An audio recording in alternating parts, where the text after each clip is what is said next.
Kita lihat apakah dalam sebulan saya akan mati. Ya, kita taruh lagi.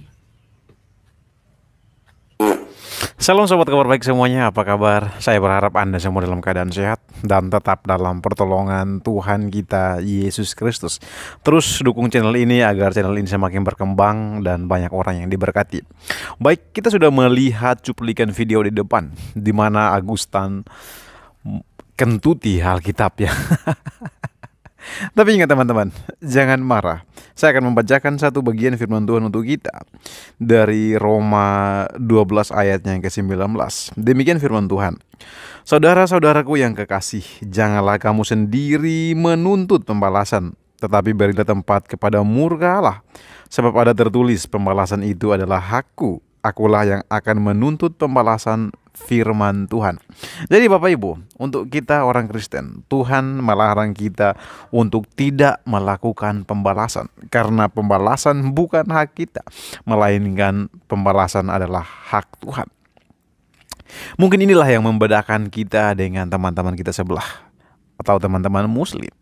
Ketika Al-Quran mereka dihina, maka mereka akan melakukan pembalasan, demo berjilid-jilid. Tapi demikian tidak dengan kita. Kita disuruh oleh Tuhan untuk tidak melakukan pembalasan, karena pembalasan adalah hak Tuhan. Tapi di sini saya ingin berbicara bahwa saya melihat Agustan bukan sebagai seorang Muslim yang baik. Karena seorang Muslim yang baik, Al-Qurannya jelas memerintahkan untuk tidak melecehkan atau tidak menghina simbol atau kepercayaan orang lain. Itu yang saya tahu tentang teman-teman Muslim. Karena itu saya pastikan bahwa Agustan bukan seorang Muslim yang baik. Nah, mengapa Agustan harus melakukan hal itu? Teman-teman, kita tahu bahwa pola yang digunakan oleh para mualaf itu sama. Ketika mereka pindah dari Kristen, pindah iman, dan mereka menjadi orang Muslim, mereka akan melakukan berbagai macam cara untuk menarik perhatian banyak orang. Nah, inilah yang dilakukan oleh Agustan. Dia sedang berusaha untuk menarik perhatian banyak orang. Karena apa teman-teman? Jika Bapak Agustan tidak melakukan hal itu, maka dia tidak akan mendapatkan makanan. Dia mau makan dari mana kalau dia tidak membuat sensasi-sensasi seperti itu? Poin kedua adalah, seperti yang saya sudah katakan, dia bukan seorang Muslim yang baik. Seorang Muslim yang baik, dia harus bersikap baik.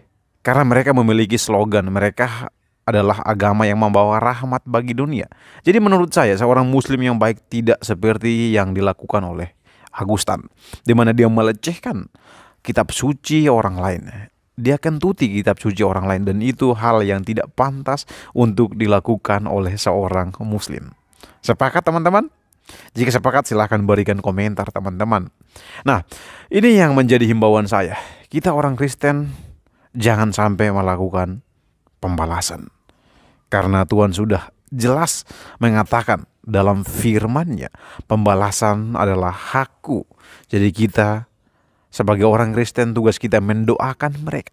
Agustan yang sudah melecehkan kitab suci kita, jangan benci beliau. Kita doakan dia. Karena saya yakin Tuhan akan membalasnya. Mari kita saksikan video pembalasan Tuhan untuk Agustan.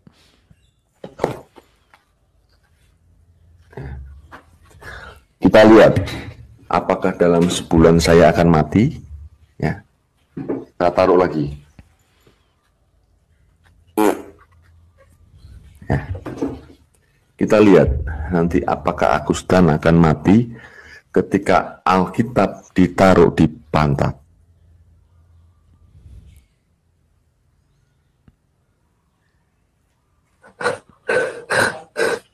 Assalamualaikum semuanya.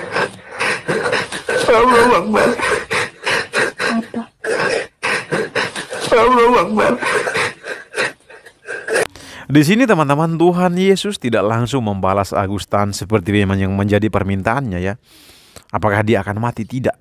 Karena menurut saya, Tuhan memberikan kesempatan kepada Agustan untuk bertobat. Jika Agustan masih terus melakukan hal yang sama, lihat saja. Mungkin apa yang menjadi permintaannya itu akan dipenuhi oleh Tuhan. Karena saya percaya bahwa Tuhan Yesus adalah Tuhan yang hidup, Tuhan yang menciptakan langit dan bumi. Karena itu jangan coba-coba menantang Tuhan Yesus. Karena dalam sedetik kita bisa almarhum. Sekian yang saya sampaikan. Tuhan Yesus memberkati.